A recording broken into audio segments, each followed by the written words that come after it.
किसी ने प्रश्न किया कि सूर्य भगवान को दिया गया जल सूर्य तक कैसे पहुंचता है। एक पंडित जी प्रतिदिन सूर्य को जल चढ़ाते थे।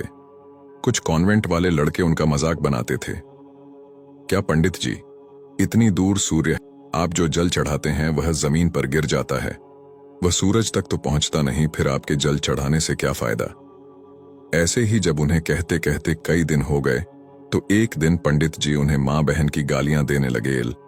उस दिन पंडित जी ने उनको जी भर के गालियां दी। इस बात की शिकायत उन लड़कों ने अपने घर जाकर की। उनके घर वालों ने कहा, पंडित जी बहुत सरल स्वभाव के और धार्मिक आचरण वाले हैं, वह ऐसी गालियां कैसे दे सकते हैं। किंतु उन लड़कों ने विश्वास दिलाया कि हम लोग झूठ नहीं बोल रहे हैं। फिर उनके घर वाले लाठी डंडा लेकर पंडित जी के पास गए।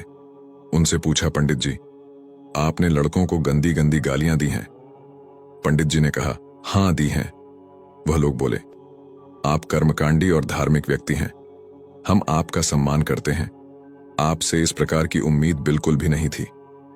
पंडित जी ने कहा, मैं सूर्यदेव को जल चढ़ाता था, यह लोग प्रतिदिन मेरा मजाक बनाकर कहते, आपके द्वारा चढ़ाया जल तो यही गिर जाता है, सूर्यदेव तक नहीं पहुंचता है।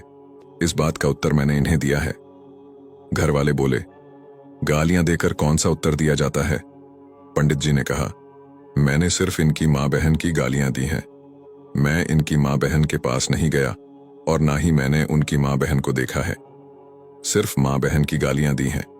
गालियों का प्रभाव इतना हो सकता है कि इन लोगों ने शिकायत की और आप लोग लाठी डंडा लेकर के मुझे मारने के लिए आ गए और कुछ अपनी बाहें समेटने लगे।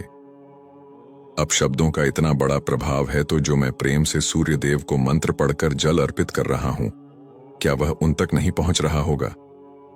जब अब शब्दों का प्रभाव इतना अधिक हो सकता है तो क्या प्रेम के साथ मंत्र उच्चारण और भगवान को अर्पित प्रसाद और जल भगवान तक नहीं पहुंच रहा होगा। पंडित जी की यह बात सुनकर वह सब लोग उन्हें प्रणाम कर वापस चले गए।